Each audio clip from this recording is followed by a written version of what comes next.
Next, we're excited to welcome James Plath. Jim is the R. Forrest Colwell Endowed Chair and Professor of English at Illinois Wesleyan University, where he has taught American literature, film, journalism, and creative writing since 1988. He is a literary critic and film critic, as well as the president of the John Updike Society. He is also the editor of a volume in the Critical Insights series on conspiracies. Jim, welcome to the show. Yeah, thanks for inviting me.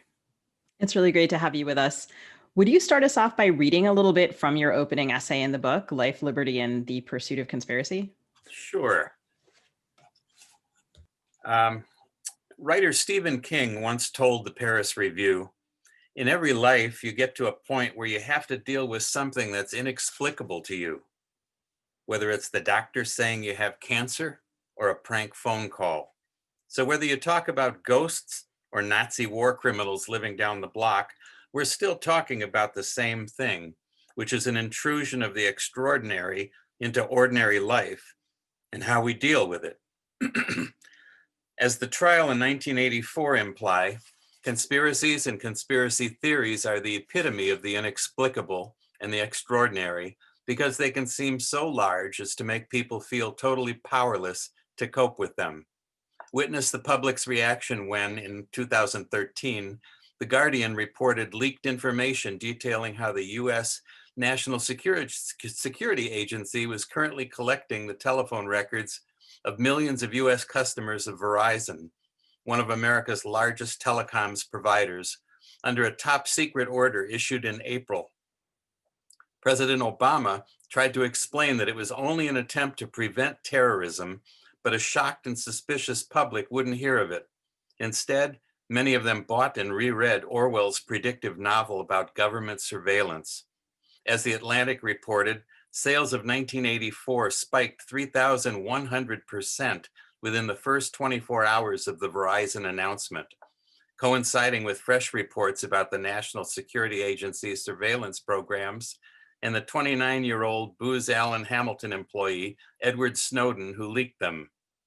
That was the public's way of dealing with an unthinkably large conspiracy. For what else could they do but try to learn as much as they could about surveillance and other dangers of which Orwell may have forewarned? While it's easy to shrug off the spike in book sales as being unrelated, or maybe the result of a more complex web of factors and events, it's worth noting that in 2017, sales of 1984 once again soared after Kellyanne Conway, advisor to the reality TV star turned President Donald Trump, used the phrase alternative facts in an interview, and comparisons were made with the term newspeak used in the 1949 novel, which was used to signal a fictional language that aims at eliminating personal thought and also doublethink. Once more, the public's reaction reinforced the apparently natural desire to do something in the face of what seemed like a vast conspiracy too big to comprehend, and also provided empirical proof of the profound connection between literature and life. Historian Catherine Olmsted has argued convincingly that, quote, American conspiracy theories underwent a fundamental transformation in the 20th century. No longer were conspiracy theorists chiefly concerned that alien forces were plotting to capture the federal government. Instead, they proposed that the federal government itself was the conspirator, and Americans suddenly feared the subversive potential of the swelling, secretive bureaucracies of the proto-national security state. If that's true, and the concept is certainly reflected in such repressive fictional dystopias as the ones described in Ray Bradbury's Fahrenheit 451, where books are outlawed, and Canadian writer Margaret Atwood's The Handmaid's Tale, where women are forced to serve as reproductive vessels, it's problematic. Why? Because a belief system that mistrusts government itself aligns average people emotionally and psychically with those fictional good cops and spies who suddenly realize after their institution has branded them as having gone rogue that they are alone and no one can be trusted, no one at all. What then is to be done? This is the unspoken question that runs through centuries of literature and through the minds of people today as they read about suspicious events. Thank you. That's really good. I really enjoyed the book. And we often have authors on. We don't get to have critics on as much as we would like. So it's a treat to have you here. Growing up in the 80s and 90s, I thought of conspiracy theory as a tool of the left primarily. JFK assassination conspiracy narratives, including Oliver Stone's JFK and Don DeLillo's novel Libra, which are discussed in your book, try to explain the killing of a young, extremely popular Democratic leader, usually by blaming the forces of the right, and the government forces that you're talking about are usually thought of as right or conservative forces, right? How do we go from that to today, having just lived through a week where a bunch of conspiracy-minded people stormed and took over the capital of our country? I saw a picture of a guy wearing a QAnon shirt, in the middle of the rotunda. How do we go from that to QAnon, lizard people, and Chavez-controlled Dominion voting machines, where conspiracies theories seem like a tool of the right?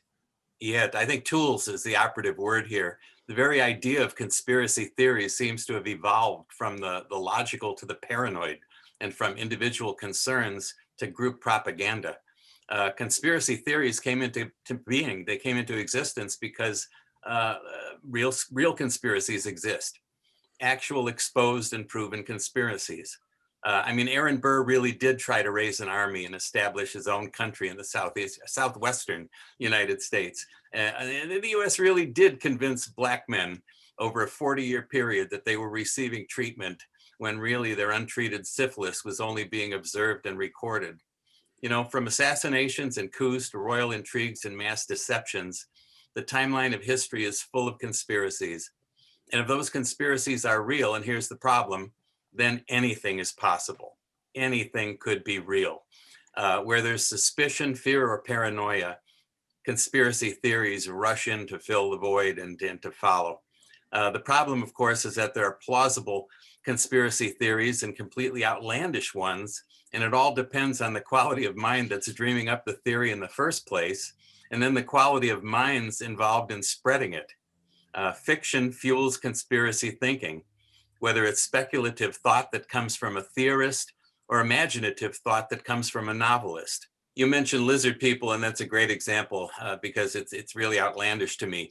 A Syracuse University professor traced the idea of lizard people, just as a concept, back to serpent men who appeared in an August 1929 issue of Weird Tales.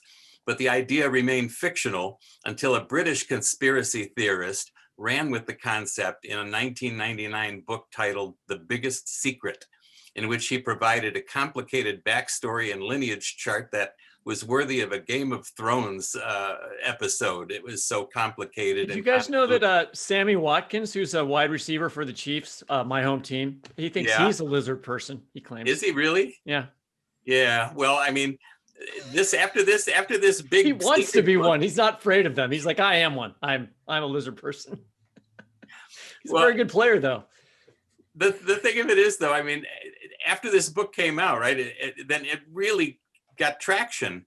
The problem is, of course, that it was in 1984 when the whole idea of lizard people taking over the government came out, and that was in a TV series called V. Did you ever see it? Yeah, I've seen it. Yeah, it's good. I haven't seen it. A really good series. Yeah. And that's the source of this whole, aliens taking over the planet on a large scale. But that particular theory is traceable back to fiction and therefore ridiculous. But you can't tell that to the 12 million Americans that, according to a 2013 poll, are convinced that lizard aliens are secretly controlling top politicians, maybe you or I. I just wonder, and maybe Suki, you have a theory on this. None of us know, and Jim, you don't have to know the answer to this, but I want to talk about, think about why, if it's true, is the premise of my question right, that the conspiracy theories used to be sort of more about left politics? Oh, the government and the right has a secret that they're keeping from you, and the truth will be found. And now it's the other way around, where the right, the people who believe that the election was stolen or followed. It looks obvious to me. It's a series of propagandized by the president, but people have been convinced by this and watched weird tapes of people counting votes, and they've decided, that they've seen something that they didn't see. but it's being put in service of the Republican Party. I just haven't seen that before. I don't know when did that switch? There seems like there was some change over the last 30 years, and I'm trying to figure out why that happened. Yeah, I don't know. I really don't know. A couple of thoughts. One is everyone is paranoid about big, right? Big pharma, big oil, big brother, and conservatives right now are basically small town people across America. We've heard that said over and over again, that people in small towns vote conservatively. And so, maybe there's a connection there. The whole idea of the bigness of it, the vastness of it is scary in itself. And now when you add fuel to that fire, then maybe you really pump it up. For me, though, I think it maybe traces back to the 60s. I teach journalism too, and dabble a little bit in public relations. And there was an old saying that essence, I'm sorry, let me go back. There was an old saying that image precedes essence. And whether that was vocalized or not, that was just the way people thought, right? Well, if we say this, if we say we produce the world's best burrito, eventually maybe we're going to get so many customers that we can afford to step up our game. Oh, okay. The world's best burrito, right? And so image precedes essence, right? So you say you're something and eventually you become it. Well, Donald Trump was happening in understands that. business. Yeah. So we elect a business president, right? And this really does fit right into the Trump mode. I mean, if you look at The Art of the Deal, right? He's got two principles that really stand out. One is tell people what they want to hear. And two, if you repeat a lie often enough, it becomes a truth. And both of those are very compatible with that whole idea of selling, of salesmanship, of, you're doing this for a purpose. And whether it was a conspiracy to sell products, really, back then. And you say capitalism is a conspiracy, basically. It is. And now that product is a political brand. It's interesting to watch that. I mean, to hear you sort of apply the language of capitalism to this makes a lot of sense, because I feel like they're trying to sell something. And as we were conceiving of this episode, we were talking. I think probably the first writer on both Whitney's mind and my mind was Pynchon, and the conspiracy theory at the heart of Gravity's Rainbow, why Tyrone Slothrop gets a hard-on every time a V2 rocket goes off, is meant to be ridiculous. The novel uses that as a front to explore a theory that the author regards as totally plausible, and sort of is in line with what we're talking about, that the war effort in World War II wasn't about ideology, but about the expansion of capital markets. And at the time, that's an extraordinarily controversial thing for him to have said. So I'm curious what you think about if there are times when conspiracy theory serves some legitimate purpose by providing a useful mask for an underlying truth that is too controversial or difficult to say directly. Providing a useful I'm reminded of the fact that Trump came to power as a result of espousing discounted birther theories. And then he moved on from that to talking about the climate change, global warming being a hoax perpetuated by the Chinese in order to make US manufacturers non-competitive. If that doesn't sound like a businessman trying to justify what he's doing, I don't know what is. And then, of course, we end his reign with a conspiracy again. That the election was stolen from him, that he won in a landslide, and there's not a single fact that supports that. Eisenhower famously warned us about the military-industrial complex. And these days, I think conspiracy theories have become more than theories. They are propaganda tools. People have taken over. I don't know. I don't care if it's bots or if it's people that are working for political parties. The stuff that you see as memes now and the things that you read, already you are seeing posts. And I knew this would happen. Already you're seeing posts saying, oh, but it wasn't the Trump supporters that started this riot. Yeah. Antifa plants that were egging them on and pushing them into it. The devil made me do it, right? It's the new version of it. So yeah, I think there's they are propaganda tools now. And once it's out there, there's no putting it back in the jar again. I think one of the interesting things is how high, I mean, I think before you would see this sort of thing relegated to, I don't know, the citizenry. And now you have Matt Gaetz saying it, on the floor of the House. Or you have, I was just looking at Twitter where it said that one of the people who stormed the Capitol, who assaulted the Capitol, was someone who had run for Congress and come within 800 votes of getting the GOP nomination in his district. And the Twitter post sort of showed his extensive QAnon supporting page. And so, I mean, these are not, one of the other things is that these are not fringe elements. I mean, the word fringe being sort of blurry anyway, but like either the fringe is getting elected or it's not, I mean, it's not the fringe anymore.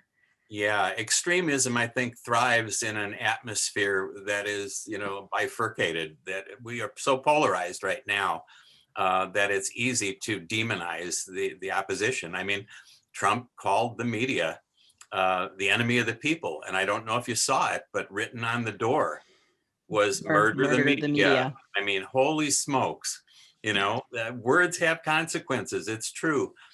I still remain convinced that when it comes to conspiracy theories, there are two kinds of people, really. There are the people who are buying them and the people who are selling them.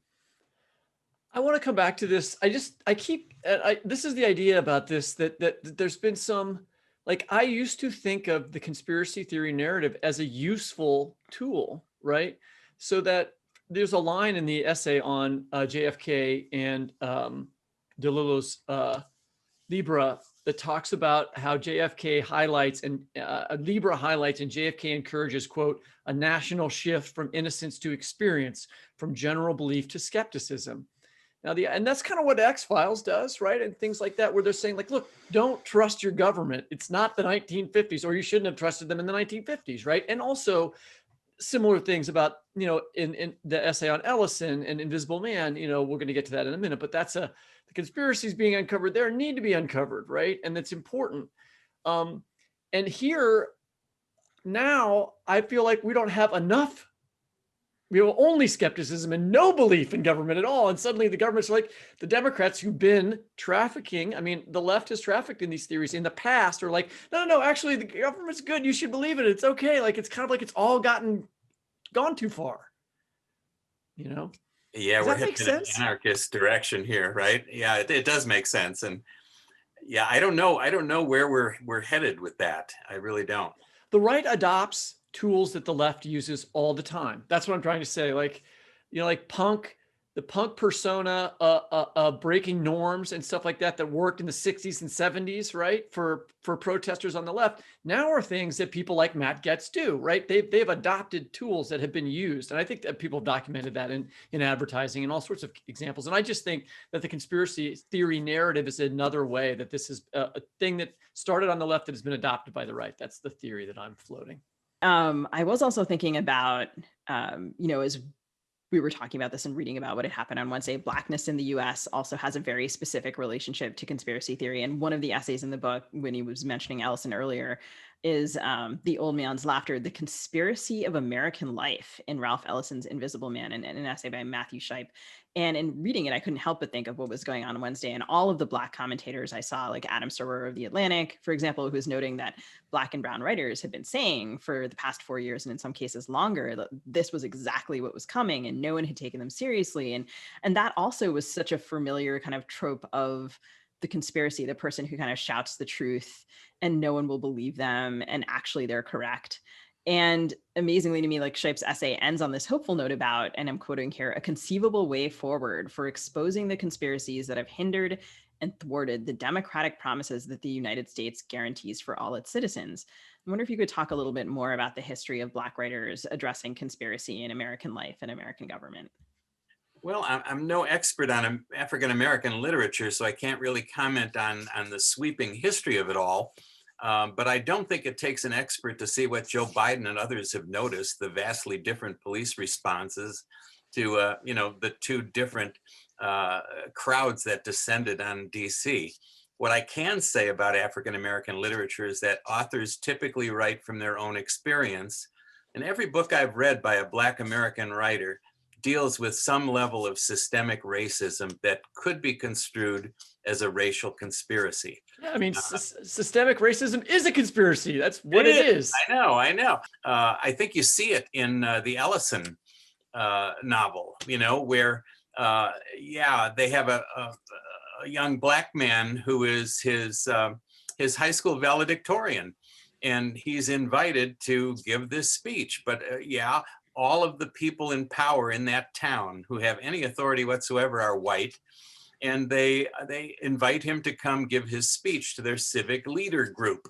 The trouble is, he has to first strip down, blindfold, and fight and box in a battle royale with all of the other Black kids from his school and neighborhood and whatever. The unspoken message being, you are not going to rise up above your station. And there was no meeting to bring this about. But what there was, and Ellison brings this about through very subtle descriptions, there was the wink, wink, aspect to it, where you get sidelong looks and winks among these guys who are using these people for their own amusement. And, I hadn't thought of that scene before as a predecessor for, and I'm spoiler alert for anyone who hasn't seen this movie yet, although I don't know why you wouldn't have, but Get Out, the auction scene. I hadn't thought of this scene in Invisible Man before as like a predecessor to that one, but now I'm thinking that it very obviously is. And Maurice the way Carlos Ruffin has a scene like that at the beginning of his book, which we talked about a few episodes ago. Yeah. And that also having this sort of wink, wink that you're referring to. Jim, thank you so much for joining us. Listeners, don't miss James Plath's writing, and especially Critical Insights, Conspiracies. Thanks for having me here. I enjoyed it. It was great to have you.